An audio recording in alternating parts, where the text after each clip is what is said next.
It started with a single note, folded neatly, resting in the drawer of my late grandmother's desk.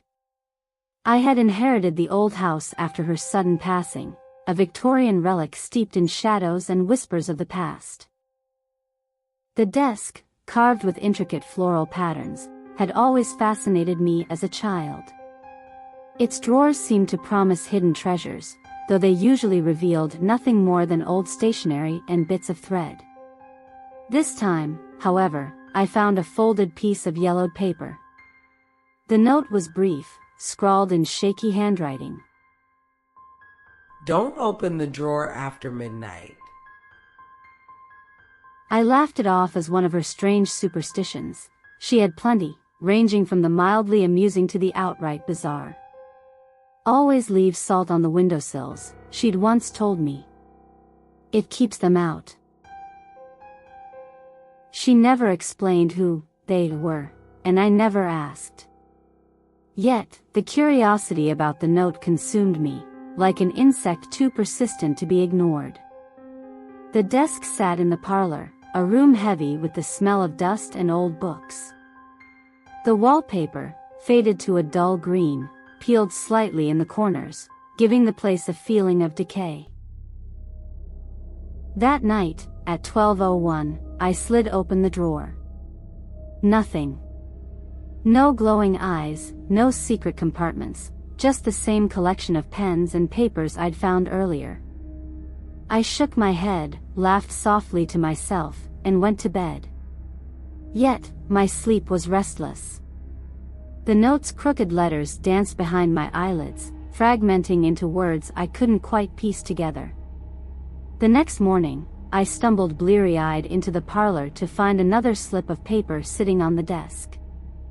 My pulse quickened as I unfolded it. This one read,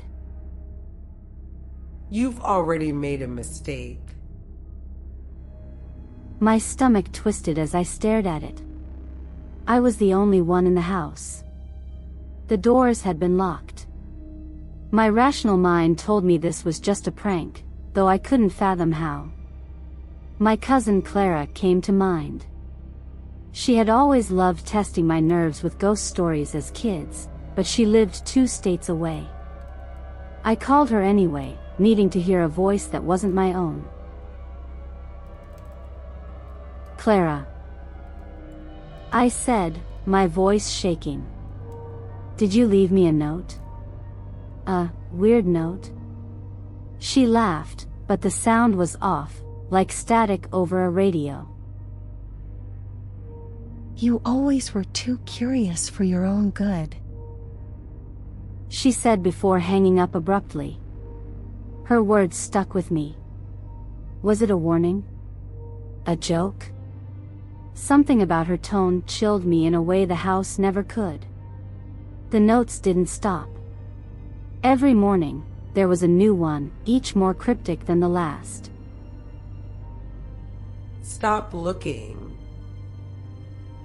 The answers you seek are not worth the cost. Stop before it sees you. Leave the house before it's too late. I started locking the drawer, taping it shut, even stacking books on top of it, but it made no difference.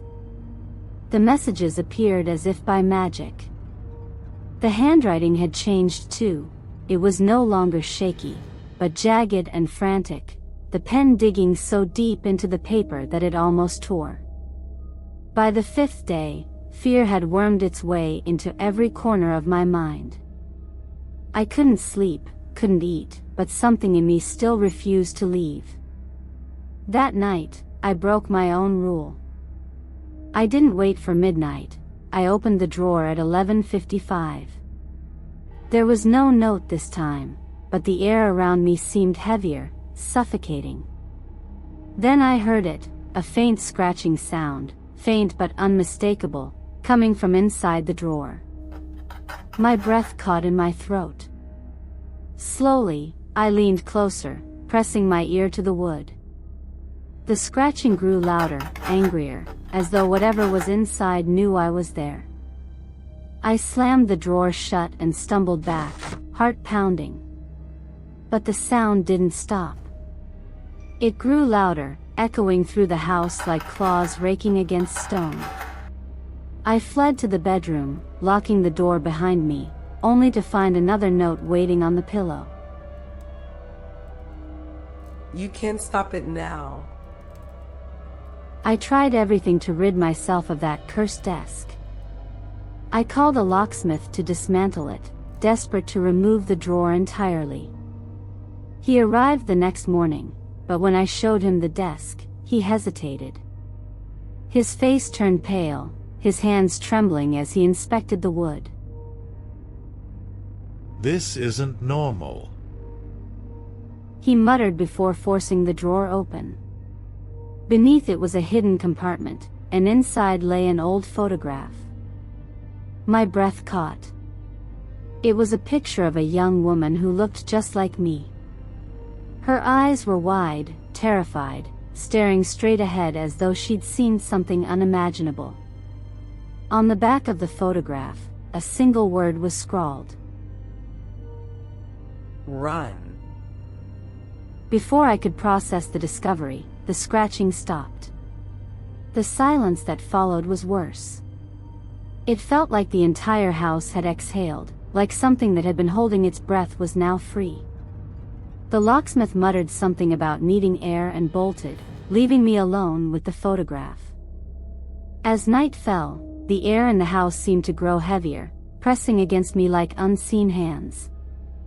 I heard faint whispers, almost too soft to catch, but they came from every direction. Then the lights flickered, plunging me into darkness.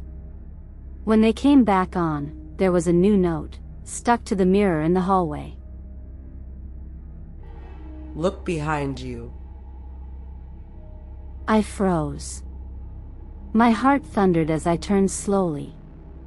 Nothing was there. But when I turned back to the mirror, I saw it, a shadow, inhumanly tall, standing just behind my reflection. Its head tilted, as though studying me. I spun around again, but the room was empty. The final note came as I packed to leave. It was pinned to the front door. You can't leave. It won't let you. As I reached for the doorknob, the air turned icy, and a deep voice whispered from the shadows. Stay. Stay forever. My cousin Clara's mysterious behavior over the telephone was caused by her own connection to the house and its dark secrets. Perhaps Clara had experienced something similar when she visited the house. Maybe she too had encountered strange occurrences with the desk, finding cryptic notes warning her to leave. But unlike me, Clara had obeyed the warnings and fled. Maybe she sensed the presence of something sinister. The house became a prison. I tried to leave countless times, but something always stopped me. The door wouldn't budge, the windows wouldn't shatter, and the walls seemed to close in tighter each day. The notes stopped coming, but the whispers never did. They told me secrets about my grandmother, things I wish I could unhear. She wasn't the sweet, superstitious woman I had always thought she was. The whispers spoke of rituals, of nights spent sitting at that very desk with the drawer slightly open, mumbling words in a language I couldn't hope to understand. They said she wasn't afraid of the thing inside the drawer, she used it. For what, they didn't say, but I started to piece things together. I remembered how, as a child, I'd catch her staring out the window late at night, her hands clasped tightly as if in prayer, her lips moving soundlessly. She would shoo me away if I asked what she was doing, always saying, "Go on to bed, child. This house needs its quiet after dark." I thought it was just one of her odd habits, like the salt on the windowsills or the bundles of dried herbs hanging in the kitchen. But now, it made sense in a way I didn't want to accept. The whispers told me the house and the drawer weren't just cursed, they were bound to her. They said she made a bargain long ago, something to protect herself or maybe to keep the house in her family. The thing in the drawer wasn't an intruder, it was a tenant she invited in, one she had learned to live with. My grandmother had been the keeper of the desk, the one who knew its rules and kept them in check. The whispers hinted that she was careful, methodical, and disciplined, but toward the end of her life, she grew careless. Maybe it was her age, or maybe she thought she could outsmart whatever it was. Either way, she made a mistake, a fatal one. The whispers didn't say what she did, but it was enough to break whatever fragile balance she'd maintained. And now, the burden had passed to me. I thought about her warning not to open the drawer after midnight. It wasn't just a quirky superstition, it was a rule. A desperate attempt to keep me safe from the consequences of her deal. But I didn't listen.